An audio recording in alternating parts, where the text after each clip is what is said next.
Thank you so much for joining us, and I'll pass it over to Kasha.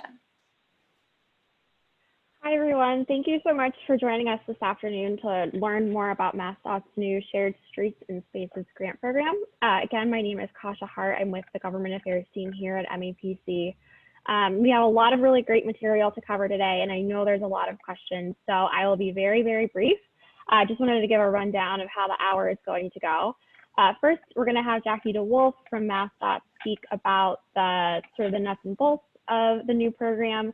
Lisa Jacobson with the Barr Foundation is going to be saying a little bit more about the technical assistance that's being offered to municipalities in order to apply for the grant program. And then we have a number of folks from the Operational Services Division, Soraya Tavares, Brendan McHugh, Kelly Thompson-Clark, and Ariel Amola speaking about the different statewide contracts that are available that municipalities may be interested purchasing some materials off of in order to support their pilots.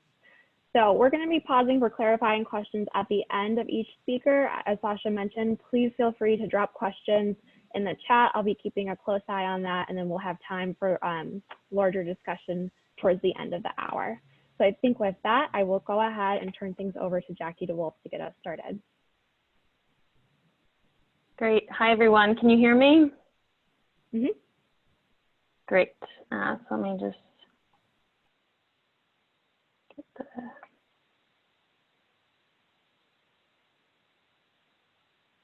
Great. Hi, everyone. And Kasha, you can see my screen okay? Yes, looks great. Great. Good afternoon, everyone. Hi, this is Jackie DeWolf from Massachusetts Department of Transportation, here to talk about our new Shared Streets and Spaces program.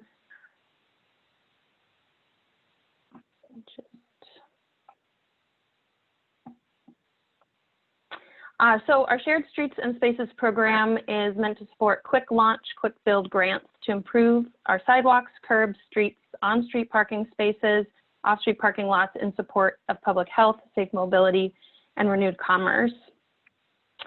Really pleased to announce this program. It has 4 main goals, categories: shared streets and spaces, outdoor dining and commerce, better buses, and safe routes to school, to support increased rates of walking and biking by increasing safety and also enabling physical distancing in response to public health crisis, calming roadways and modifying sidewalks and streets, and repurposing parking to better support curbside, sidewalk, and street retail and dining, expanding bus stops and lanes dedicated for bus travel to be able to improve reliability and decrease crowding also at bus stops, and create safe routes to school through safer walking and biking networks and lowered vehicle designs.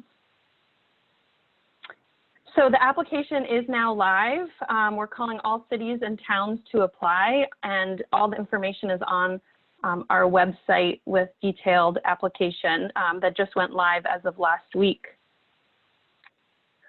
So for today, I'm going to give an overview, talk a little bit more about what is on our website, program details, eligible projects. I'm going to touch on technical assistance, but then you'll hear from other speakers today who will get into more details. A little bit more about the application, a resource library that is on our website and also growing, go over a couple frequently asked questions, and provide contact information so you can follow up.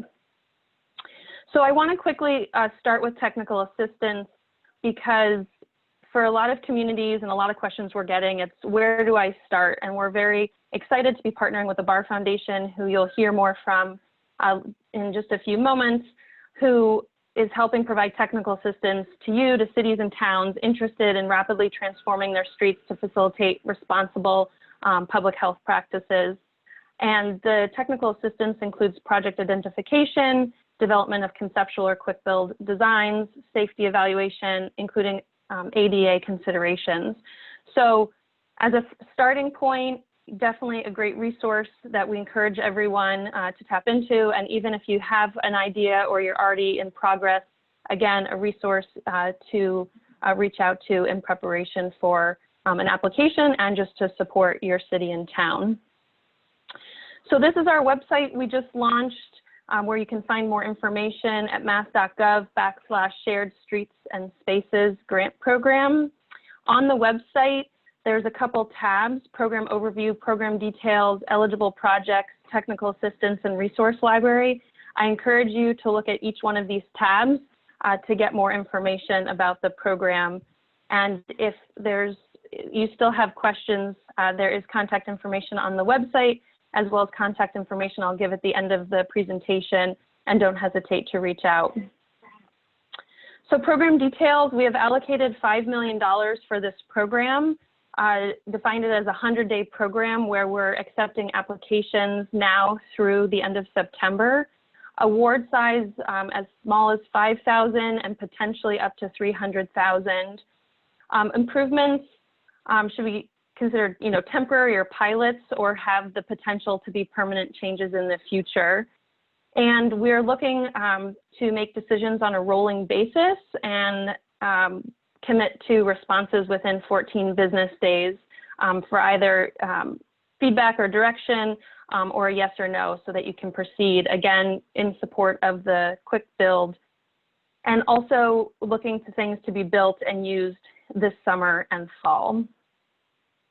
Eligible projects must fit under one of the project types: shared streets and spaces, outdoor dining, better buses, and safe routes to school. And what we have on our website, so I'm not going to read every single bullet, but again, I encourage you to go on. There are these 4 project types, and then there's elements for each. So under shared streets and spaces, elements are converting neighborhood streets for exclusive or shared use by people walking and biking, temporary expansion of sidewalks using movable elements such as cones, sawhorses, safety and traffic calming and speed reduction measures, modified traffic signals, protected bike lanes, bike parking, signage, new or expanded infrastructure. And this is just one photo to kind of illustrate an example of these types of projects. The second project type is outdoor dining and commerce, looking to repurpose or expand portions of streets, sidewalks, or curbs to create more space for pedestrians, retail activity, dining, and community programming, and repurpose parking areas for the same. The third type is better buses, supporting dedicated bus lanes, transit signal priority, and bus stop and related facilities and infrastructure to help make our buses more reliable and reduce crowding, both physically at the stops as well as on the buses. The fourth program type is safe routes to school, converting neighborhood streets for exclusive and/or shared use by people walking or biking, signage, crosswalks, and delineated areas for safe child drop-off and pickup. The last project type is innovation. This is a catch-all of kind of any other project type not identified in one of those 4 that might reimagine and repurpose streets, sidewalks, curbs, and parking, again, for safe walking, biking, retail dining, or other civic purposes. Excited to see what may or may not come in this category, wanting to be, flexible, that there might be something we haven't imagined yet, and excited to see what cities and towns come up with. It goes with, we can talk about what we're looking for, but I also want to just take a moment to talk about what applications may not do. So what's not included in this program is construction or reconstruction of sidewalks and roads, more the hardscape work, detours, projects that detour or suspend public transit in the area of the proposed project, anything that impedes use of travel routes by people with disabilities or violates anything related to the Americans with Disabilities Act or requirements of the Massachusetts Architectural Access Board. And finally, any applications that repurpose parks or parkland for transportation purposes. So the question we get a lot is, okay, what are you looking for? What's the scoring criteria? So one is just does it meet the project goals? One of the 5 goals I went through before. Making sure that the proposed project includes the elements for one of those project types. We define this kind of extra credit for quick launch. The hope is that all of these projects can be implemented within 15 or 30 days of award notification. If it's longer, we're looking for, an explanation of why, and really are focused on the quick build nature of these projects. Also extra credit for permanence, so not hard reconstruction in terms of permanence, but maybe things that work well this summer and fall and can come back maybe after snow and ice next spring, summer and fall, or things that pilot designs that could then inform reconstruction or projects in future years. We're also, going to be looking at all of the applications, looking to provide points, but also make sure that we're getting applications in census blocks identified by the regional planning agencies as environmental justice. And finally, really want to promote bus lanes and infrastructure for transit.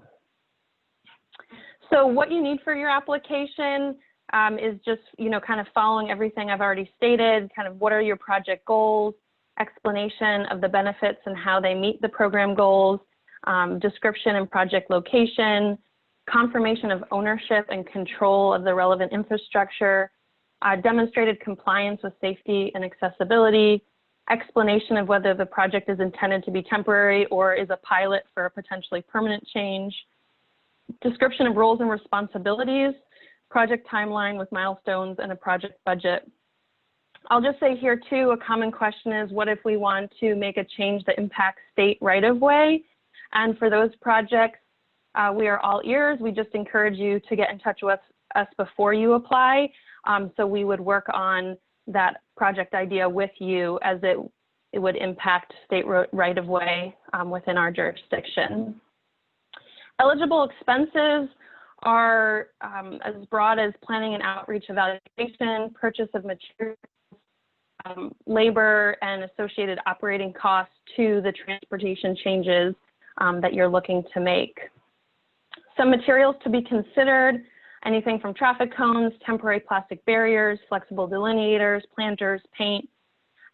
We do often get a question of, can materials be leased? That is an option, but materials purchased using the funds from this program become property of the municipality. So on our website, there's a link to resources. There's incredible amount of resources locally, and thank you to MAPC and MARPA for hosting this webinar. There's also a lot of resources from agencies and communities across the country. So I encourage you to look at these for inspiration and for ideas. And then you're going to hear again more about it, but really encourage and thank you to the Barr Foundation and our technical assistance service providers. Definitely reach out and to utilize these resources that are available to you. The Solomon Foundation is also available as a thought partner to test ideas and can make funding available. And again, all of this is listed on our resource page on our website. And I just want to highlight, so you have the MassDOT program, you also have Solomon Foundation that's supporting both municipalities and nonprofits. And then Mass Development also just released a grant program, a state program called Commonwealth Places. And that one is particular to nonprofits and community groups. And so across all of these different programs, a lot of different resources, whether you're a nonprofit, a community group, a municipality, and encourage everyone to look at all of these programs. So the top two FAQs I just wanted to cover again is for this particular program, it is only municipalities. Nonprofits and community groups may be eligible for the Mass Development, and we encourage you to look at that program that was just released last week. They too also hosted a webinar about that program and have a lot of information. And the second thing is we do get a lot of questions about construction, construction of roadways, including sidewalks. And we're saying successful projects under the program are those that can be implemented quickly, flexibly, and at a low cost without reconstruction. Proposals which entail reconstruction of sidewalks, roads, and curbs may be more suited to other MassDOT funding opportunities, such as the Complete Streets Funding Program, which is active at the moment. So if you're curious about your program, to us, Please send all inquiries to sharedstreets@DOT. You can email individuals, but it'll ultimately go back to this shared box where we are then filtering the questions and making sure that the questions are getting to the right people for a response. So there, happy to answer any questions through this webinar, and I really encourage people to seek out that technical assistance and reach out to us at sharedstreets@dot.state.ma.us with any follow-up questions. Thank you. Great. Thank you so much, Jackie. This is, I think, a really helpful overview of the program. We are going to break for a longer discussion at the end. I do just want to jump in with two quick clarifying questions that I saw in the chat. One is around whether or not this program is limited to public property, or if there are ways that private ways could be incorporated as well. That's a great question. It's focused on applications from municipalities for municipal right-of-way, but if there are cases where it intersects with private property, if those folks can get in touch with us through the shared streets at DOT, I'm happy to kind of answer or look at individual cases. Great, thank you. And then one other quick clarifying question. Are temporary one-ways in order to create a dedicated bike lane on a narrow road possibly permissible under this grant program? Yes, definitely. So that is one of the elements under both Safe Routes to School as well as the Shared Streets and Spaces kind of project type. Again, one of the big things is we want to make sure it doesn't impact public transportation.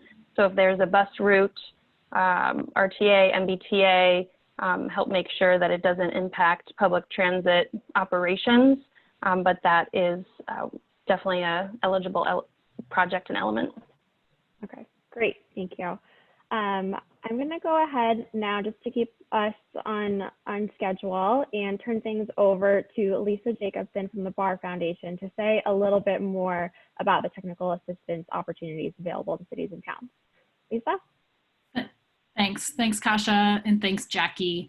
I'll be very brief. We're playing a very small role in what I think is a really great initiative by MassDOT. And as far as I know, this is the only state DOT in the country that has initiated and is running a program like this. So huge kudos, and I'm really proud of the work that Jackie and Kate Fichter and the team at MassDOT have been doing. Our small role at the Barr Foundation is to help provide a little bit of extra capacity to municipal staff. I hear you have a lot going on right now. We want to ensure that any municipality in Massachusetts that wants to apply for this program has some extra time and hands and expertise to put together an application to be successful in the MassDOT grant program. I'll add a link, and I'm sure you all have visited the MassDOT website, but on the technical assistance page, there's a list of some consultants that you can reach out to directly. You can reach out to one, you can reach out to all.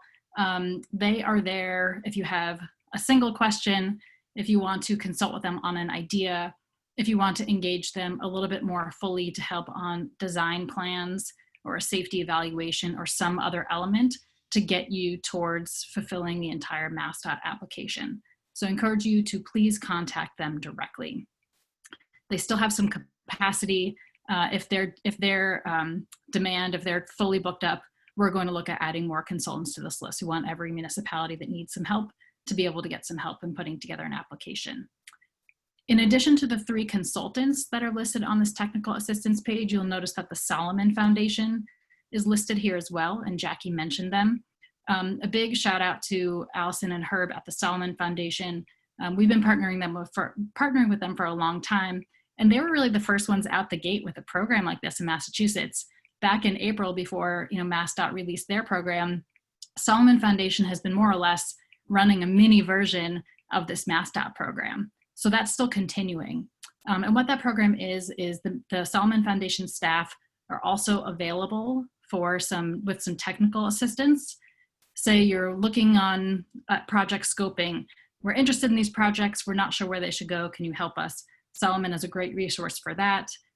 any other types of questions, as well as they do have some smaller grants available. Maybe you're looking for something that doesn't quite fit under the MassDOT criteria, or is maybe a little bit outside the box.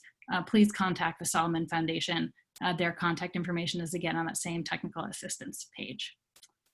Happy to take questions, and you can contact me directly as well. I'll put my information in the chat. Thanks. Great. Thank you so much, Lisa. It's really wonderful that the Barr Foundation is making this opportunity available to cities and towns, and it's been a really great partnership with MassDOT, and kudos to the Solomon Foundation as well for the work that they're doing to support municipalities. I don't see any questions in the moment, but I do encourage folks to chime in. We do have a question about the technical assistance page, which we can certainly share that URL once more. So again, folks should continue to offer questions and comments in the chat. I think in the meantime, I'm going to go ahead, keep us moving forward, and turn things over now to Soraya Tavares, who's going to speak a little bit more, along with her colleagues, about the role of the Operational Services Division and how cities and towns can take advantage of citywide contracts to get the materials for these pilots. Soraya? Hello, good afternoon, everyone. Thank you for having us today. My name is Soraya Tavares. I work for the Operational Services Division, OSD, an oversight agency for the Commonwealth of Massachusetts within the Executive Office of Administration and Finance.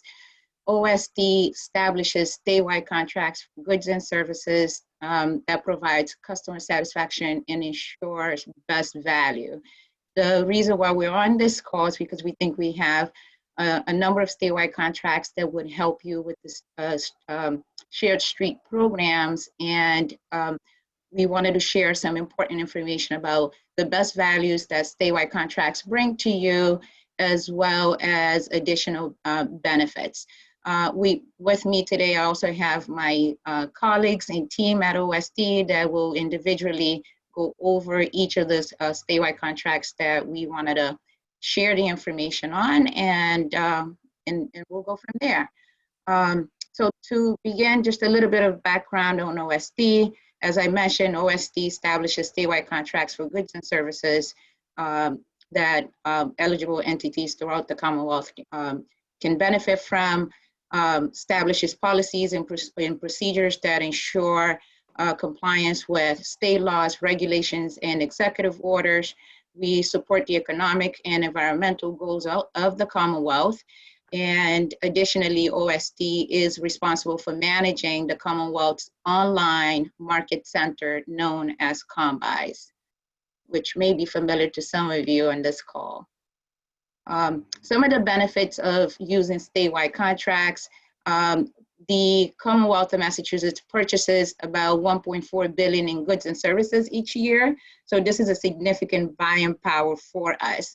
With that being said, by buying off of a statewide contracts, OSD helps you to reduce the administrative work that otherwise you would have done if you were to handle the procurement process from the beginning to the end.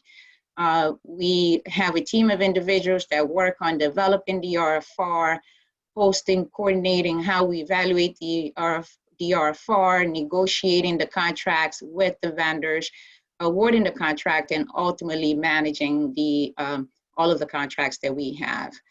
By using the statewide contracts, you do not need to invest your valuable time in developing the solicitation process or going through any of the things that I mentioned above, such as posting bid notices, trying to figure out your evaluation, awarding contracts, or managing those contracts once you have executed. That's what OSD is here for, to offer you those best values and the support from the beginning to the end, including any technical issues that you have with our vendors on the as you experience going through the contracts. Each of the contracts that we have a designated strategic sourcing services manager that assists buyers with questions and any issues that may arise, whether that's regarding how to purchase from the contract. And in addition to that, we also have the OSD help desk that helps you to navigate and find contracts and vendors in combis. With that being said, I wanted to mention that purchases made from statewide contracts procured by OSD meet the requirement of 30B, which allows municipal entities, including schools, to purchase products and services from statewide contracts. As long as you comply with the guidance that we provide in our user guide, you should be ready to go. With that being said, I am going to pass this presentation over to Brandon McHugh, who's going to kick off this piece of presentation by giving you some background information on some of the contracts that we think will offer value to you. Thank you so much, and Brandon, all yours. Thank you. I'm hoping you can drive for me. Of course. Thanks. Good afternoon, everyone. As Soraya mentioned, my name is Brendan McHugh, and I am a Strategic Sourcing Manager with the Operational Services Division. Today, I'd like to discuss two of the contracts that I manage for the Commonwealth that would be relevant to folks on this call. First slide, please. The first contract is our rental contract, FAC 112. This contract contains 3 nationwide vendors with multiple Massachusetts locations who can supply a wide range of equipment. They have various types of barriers and street closure equipment, ranging from cones and signs to larger barriers, including concrete, plastic, even combination fence kits, and even hostile vehicle barriers, among others. So pretty wide range. Even offer the sound dampening panel kits that go along with these banners. Just an example of some of the related equipment offered.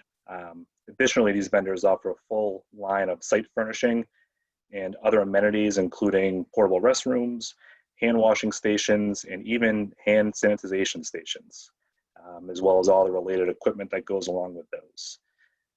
Furthermore, these vendors offer a range of what they classify as event rentals and safety equipment. And here you can find temporary walkways, portable pedestrian bridges, even stage type of equipment.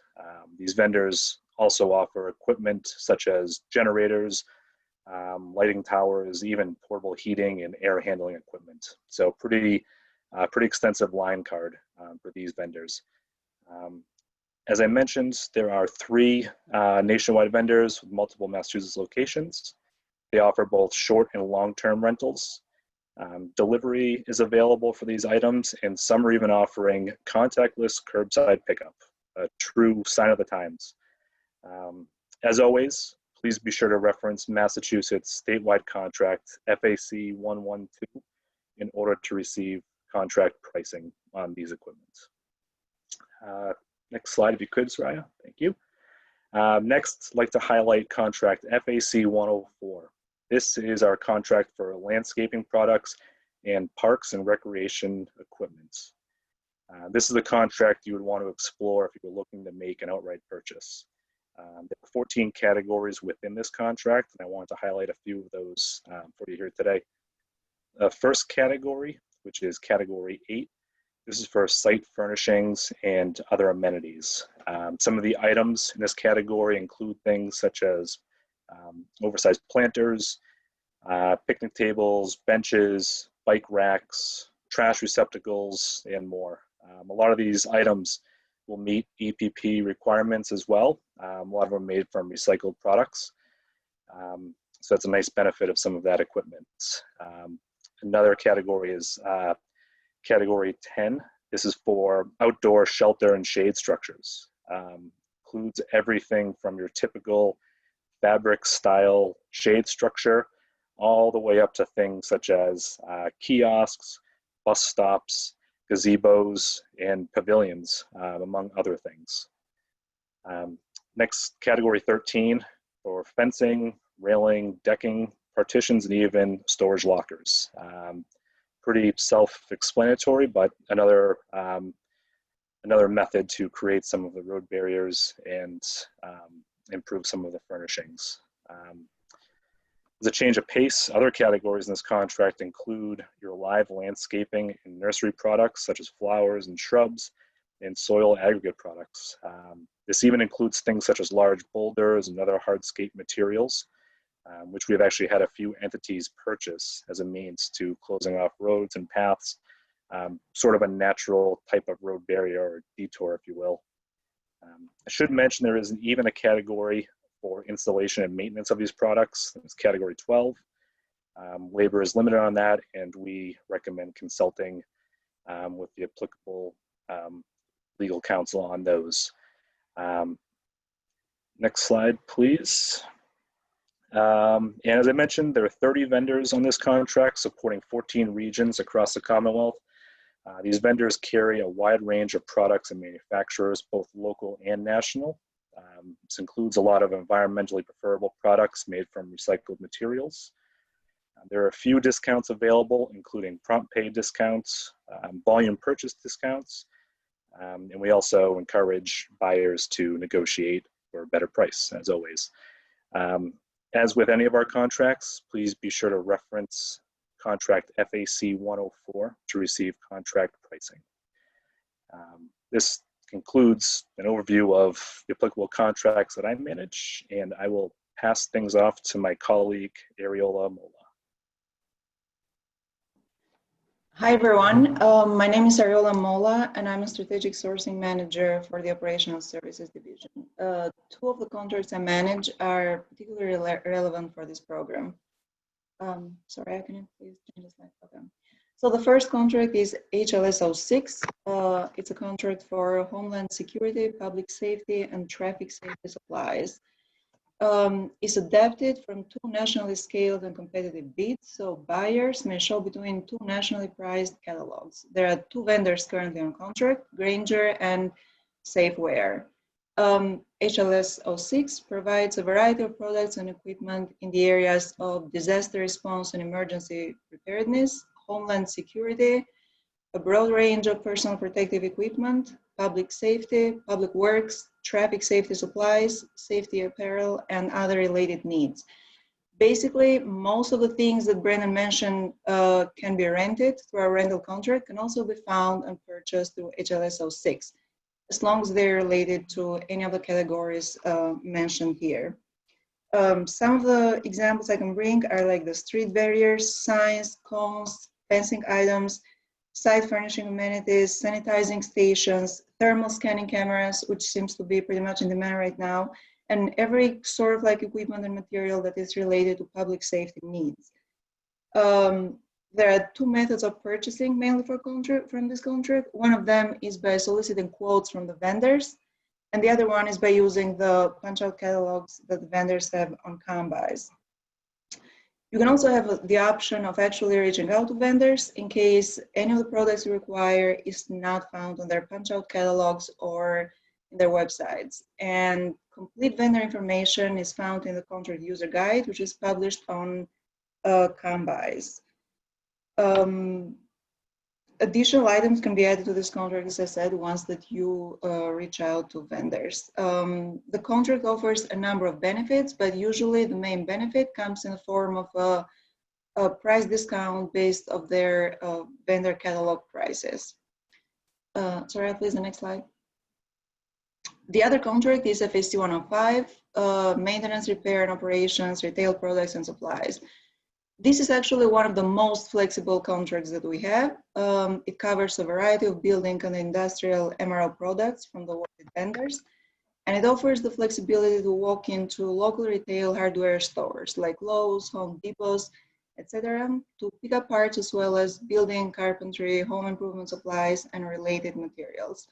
So currently, the contract offers a broad geographical coverage throughout the Massachusetts. It includes about 18 awarded vendors and more than 100 locations throughout the Commonwealth.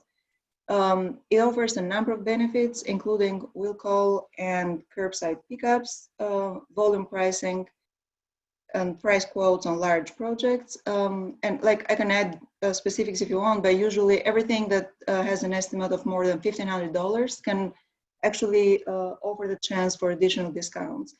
delivery services are available as well. And as always, you should always reference the specific contract number, FAC 105 in this case, to receive contract pricing. Sorry, next slide. If you want more detail about the categories, as you see, there are 13 categories in this contract. It includes appliances, tools and supplies, exterior finish supplies, interior finish supplies, fasteners, lighting, fixtures, material handling, outdoor garden supplies and equipment, paint and accessories, plumbing supplies, power sources and accessories, power tools, all sort of works and safety gear, and other products and supplies that couldn't categorize in one of the categories already mentioned here. Rentals are not included here. One thing specific about this contract is that this is a commodities only contract, so no labor is included here. That needs to be handled by the in-staff personnel or through other arrangements, like for hiring labor. Sorry, the next slide. With that, I'm passing it to Kelly.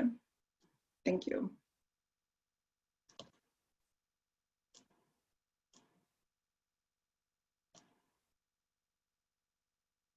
Oh, just realized I needed to unmute myself. Sorry about that. Good afternoon, everybody. Kelly Thompson-Clark with the Strategic Sourcing Manager with OSD. I am covering the trade contracts. Next slide, please. Thank you. We have 4 trade contracts, and they provide a variety of services for anything that you might need in any discipline: installation, repair, and maintenance. And within each contract, there are multiple categories that can serve your needs. I've listed all 4 of them right here for you, but I'm going to break it down a little bit in the next slide. Next slide, Soraya. Thank you. I want to take a look at what might best fit the shared streets use. And originally I thought 2 and 4 might be best for you, but I've added trade 1 as well, because I think that for smaller communities that might not have a large facilities department, you might need some help with electrical or general contracting as far as setting up any of your spaces. Also under TRDO2, carpentry and anything that would have to do with installation would probably be helpful. And on TRDO4, I thought anything having to do with compressors, or if you need to expand your kitchen exhaust or duct work for any of your outside areas. Next slide, please. So anything related to any of the trade contracts for installation, modification, maintenance, any of the trade contracts can help you with that. Sorry about that, Soraya. Any facilities and spaces, both inside and out, we can serve your needs for that. And we have over 400 vendors that can provide any of the specialty services between all the trades contracts. Thank you. Thank you, Kelly. This is the end of our presentation for OSD. We have here our resources and contact information on the slide, which will be shared with you. You also will find the contact information for all of us that presented today, and all the links that have been shared with you to the contract user guide if you need additional guidance. Thank you for having us. If you have questions, we're happy to help. If we don't know the answer, we'll certainly get back to you with that. Wonderful. Thank you so much to Soraya, Brendan, Kelly, and Ariola. Not surprisingly, we do have a number of questions for you all. So I think I'll just go through a couple of quick clarifying questions, and then we can move into a more general discussion about the grant program. So one question that I saw was, would the rental contract cover large messaging signs, which I think also includes the variable messaging boards? Yes, a number of the vendors do offer that type of equipment for rent. Great. And in Combis, you'll be able to find contact information for the rental vendors, as well as in the contract user guide. You'll reach out to them and they'll be able to provide updated pricing on that type of equipment. And I should have mentioned earlier as well, we're going to be sharing out all of the presentation materials so folks will have everyone's contact information so they can follow up with the appropriate folks for the different contracts they're interested in. Another question that I saw was, we're having a hard time finding site furnishings that we want to purchase from vendors. Everything is back ordered. Do these state contracts vendors have site furnishings that are immediately available? Is that a question that you would be able to answer? I can't speak specifically to what they have on hand. I can understand it's a pretty hot category right now. Got a number of, like I said, 30 vendors on there with their contact info, and unfortunately, I can't speak to exact inventory levels. I apologize. Our general guidance is that, if you know what your needs are now, to go ahead and reach out to our vendors as soon as you're able to, because they'll be able to, obviously, as MassDOT receives grants, this is going to become more and more popular, and it's going to come to first come, first serve basis. We're happy to help with communicating with vendors to help you get what you need. But I don't think we can speak to, what they might or might not have right now for inventory. Yeah, that makes a lot of sense, especially given how demand for some of these products and services is certainly increasing right now. Two more just quick clarifying questions for you all. On the landscaping contract, does that include design services? It does not. And Soraya, correct me if I'm wrong, more than happy to see which of our contracts may be able to offer that. She's on mute. I think one of the professional services contracts. Yes, I was muted. I wanted to say PRF 69 is the engineering services contracts that we have with multiple categories. We can share that information, and it could be added to the links that you receive.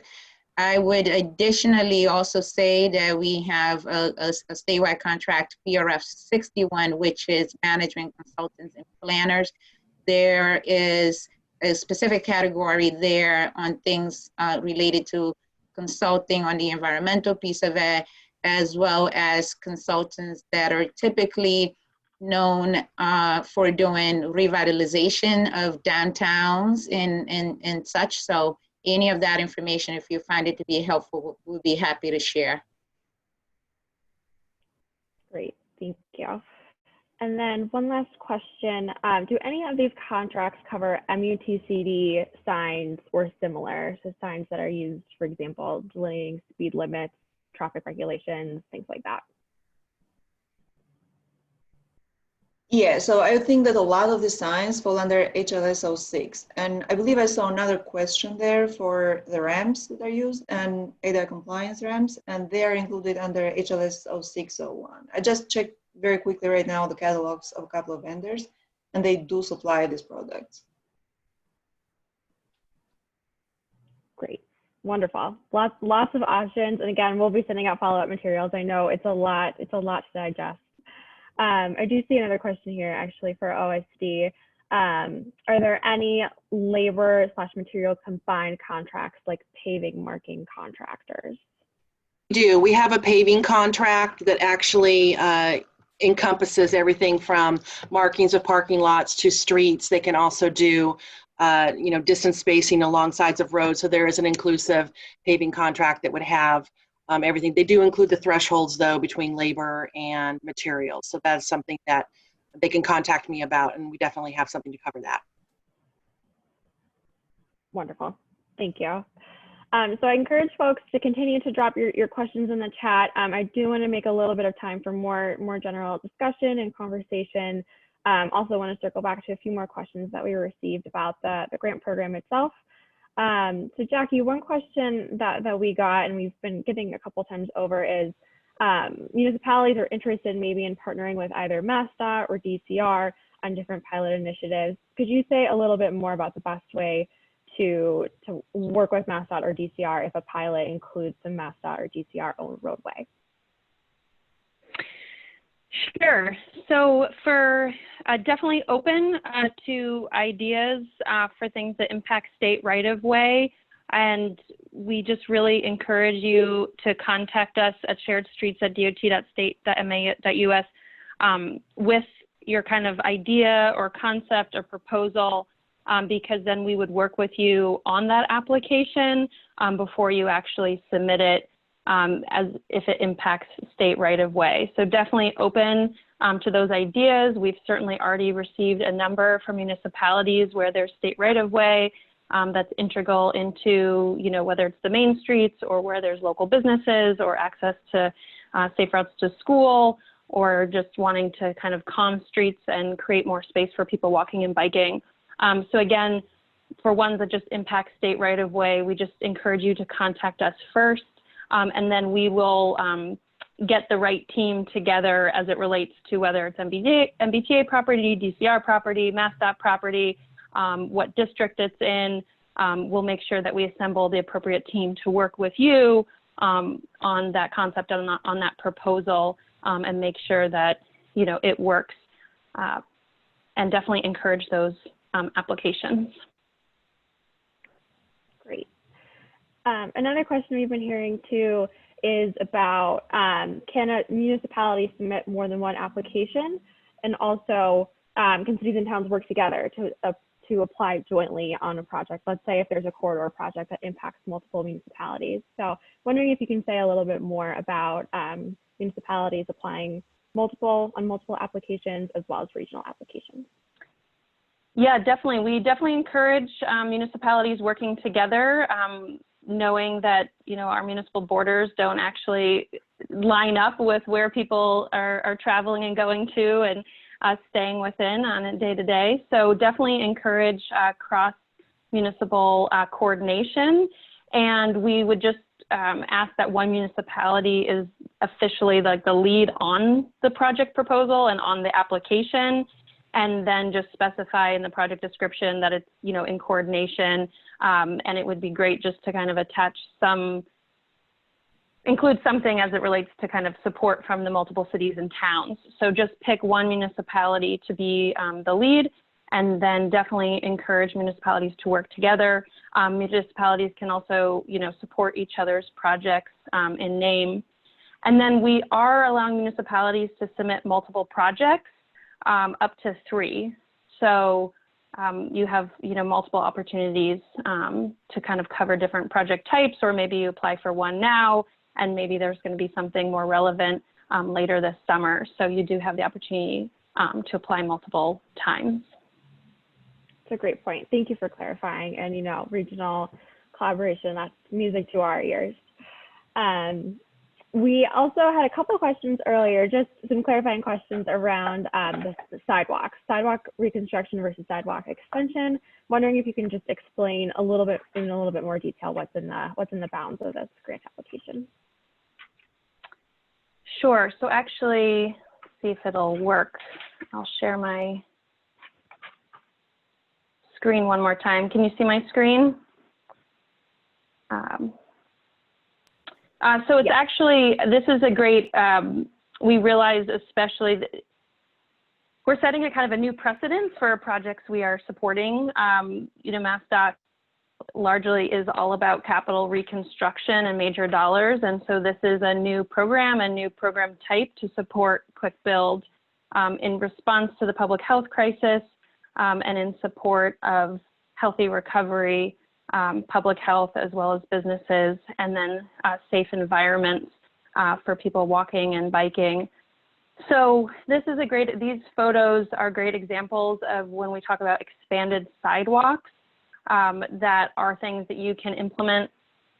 You can come up with a concept today, apply, we can notify you within 2 weeks, and you can have it completed in another 15 to 30 days from there.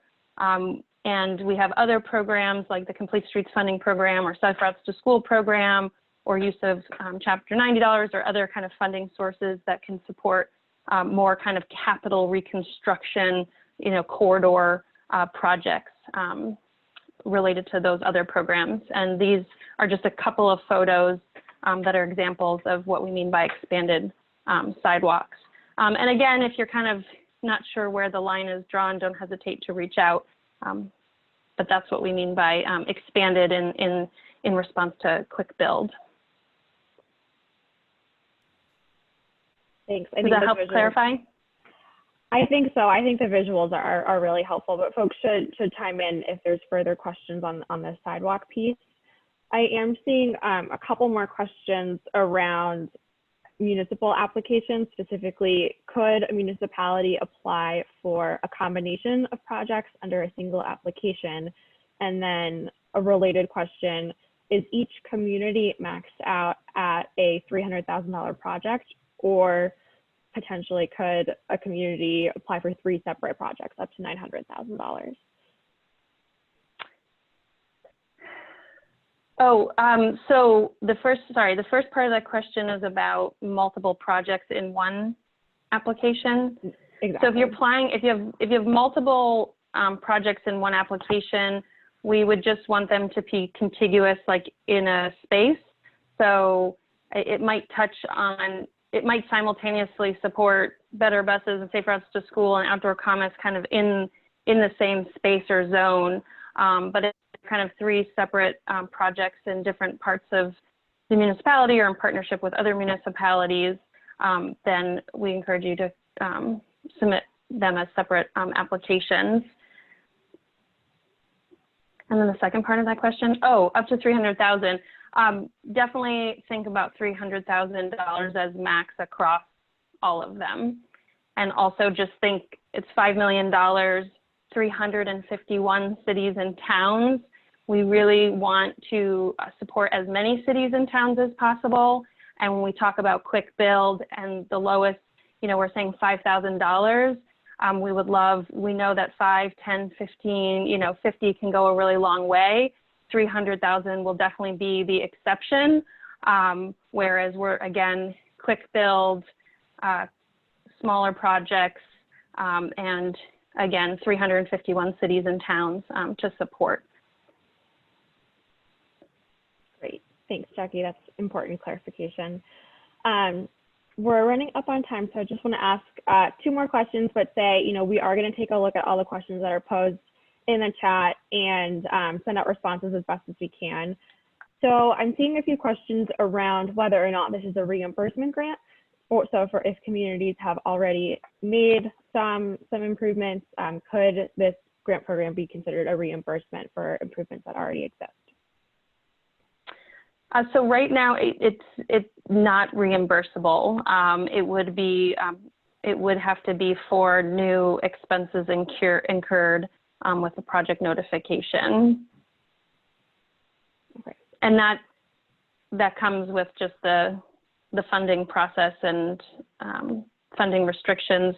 But what I will say that's different than other grant programs is that it's upfront money, that once there's a project award, we will give you the money in lump sum immediately. It's not then a reimbursement where you then have to incur the cost and then seek reimbursement. So again, just to clarify, we have a lot of our grant programs, you have to actually pay up front and then submit invoices and we reimburse you.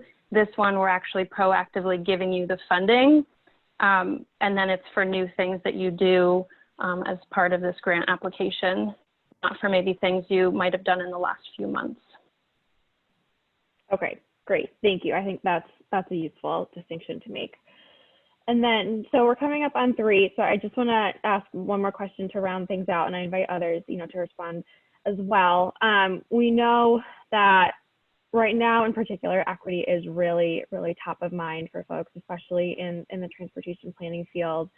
I know that, environmental justice is considered sort of a bonus criteria or an extra credit for this grant program, but how do you envision these kinds of improvements potentially working towards advancing transportation equity in the longer run? Yeah, great question. So the extra point is to actually get at that point exactly, to ensure we are aware and can distribute equitably and make sure it's not too embedded in the scoring and then could get lost potentially. But at the same time, it's not in itself a requirement. So there are other grant programs where you must fall within a certain category, whether it's an EJ community or a certain medium household income, and you're only eligible to apply. In this program, all 351 cities and towns are eligible to apply. but we're really interested in projects that serve environmental justice communities. Some of that is across cities and towns, but others, it's neighborhoods within those cities. And then we call it out as extra points as a way exactly to that point to look at ways we can more equitably, make sure we're equitably distributing funding across different demographics as well as different geographies. Our other hope, I'll just say to that too, is as a new program and something that is new for us at MassDOT in terms of supporting the quick build is that, we really hope that this is an opportunity to serve communities quickly in a way that doesn't come around often for many cities and towns who might wait decades for TIP funding or for a major reconstruction project. And so the nature of quick build, again, we encourage you all to look at your neighborhoods and your communities and where investments have been made and where these quick dollars could really make a big difference immediately. Great, thank you. I recognize that we are at 3 o'clock. I do know we have our full list of registrants still here. So and I'm getting a few requests to answer 1 or 2 more clarifying questions. So if that's okay with you, Jackie, I may just jump in for 1 or 2 more questions. And then, I promise we'll make sure everyone has everyone's contact information and we can continue the conversation. On what you were just saying about quick build, quick launch, there's a question here about is there flexibility around 30 days to implement? There's some questions about what is feasible given city council approval requirements. Yeah, so if it's not explicitly within, if it's not explicitly very clear that it can be done within 30 days of notice, just please describe that and explain, kind of why. Again, it's for the quick build nature, but we're not looking for a project that now is going to start a design and permitting and conceptual design process that takes us all the way into 2021 and may get implemented in summer 2021 or fall 2021. So again, just if it's not very obvious of why it can't be implemented within 30 days, just explain, what that timeline is and why, and we can, and we'll talk more about it.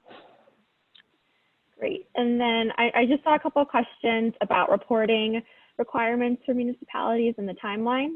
This may be covered on the website, but I just wanted to see if you had more to say on what the responsibilities of municipalities are if they are awarded funds. So great question. We are trying to figure that out at the same time. We really would love to be able to, we want to be able to kind of report out on what has been done and what communities are doing and the impact it's had. So we're hoping to kind of finalize that in the next week or two to be able to both post it on our website and then when we respond to our first round of applicants, be able to include that so we can be clear and upfront. But we don't expect a lot. Again, these are small dollars. So we at the very least want a narrative from the municipality, explaining to us what happened and some, and stories about its impact in your community, and then definitely some photos to shed light on it. But again, these are not major reconstruction capital dollars, go out, hire an engineering firm, do an post-construction evaluation. This is, if anything, we want stories and we want to bring to life.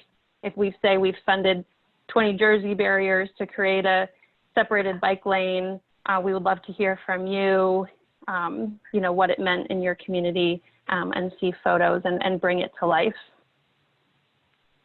And this is the last one, I promise, because it does dovetail well with what you just said. I see a couple of folks asking, could you request funding to pay a traffic engineering consultant to study whether or not pilot changes could be made permanent and incorporated into a larger scale permanent project? Oh, that's a good question. Can they email the Shared Streets email and I can get back to you? And so I'll say two things. One is, and I see all these questions coming in and they're all really good questions. And then because we're also rapidly responding and creating this program, I don't want to misspeak and say, misspeak or say yes or no to some of these. So I encourage everyone, just copy and paste your questions, send it to the Shared Streets. We respond to questions within 2 to 3 business days. And then what we're also going to start to do is post these like an FAQ on our website, so that one municipality might have asked for it, but we'll then start publishing them on our website so everyone can see the responses. The original intention of the funding is to support any engineering that plays into making the project happen. So I'm hesitant to say definitely yes, but I would love to know what the applicant has in mind. Wonderful. That makes sense. We will absolutely make sure that everyone has that Shared Streets email. I think it was shared earlier, but I know there's been a lot of questions and comments, so we'll make sure that gets out to everyone. And we are going to send these questions over to MassDOT, to Jackie and her team, so they know what is on your mind. I know we're over. Thank you all so much for your time today. Really just a huge thank you to Jackie, Lisa, Soraya, Brendan, Ariola, Kelly, for all of their great work. Jackie, any last words, any last things you'd like to leave this group with? Yeah, no, I just want to say thank you. I mean, part of this, this program is inspiration from you all. I don't know if you happen to catch all the captions in our presentation, but we haven't given any funding yet, and all of those photos are from communities across Massachusetts. And it is incredibly inspiring and exciting to see how communities are responding in response to a horrible crisis. And we have a number of crises happening. And so, we created this, for you to help further support this creativity and these quick builds and in response. And so again, I want to say thank you all for your work that you've already done, that I highlighted in my presentation and we had nothing to do with, and we hope that we can offer these, smaller grants to keep it going and support more communities and more neighborhoods across the Commonwealth. So excited to hear from you. Please reach out to the Shared Streets with your questions. Looking forward to seeing your applications, and more so looking forward to seeing more photos and examples of what you all do. So thank you. Awesome. On that very, very optimistic note, that was wonderful. I think I'll go ahead and close this out today. We're going to have a recording of this webinar available on our website, so folks should feel free to take a look at that if they feel they've missed anything. And again, thank you all for your time today. Looking forward to talking to you all again soon.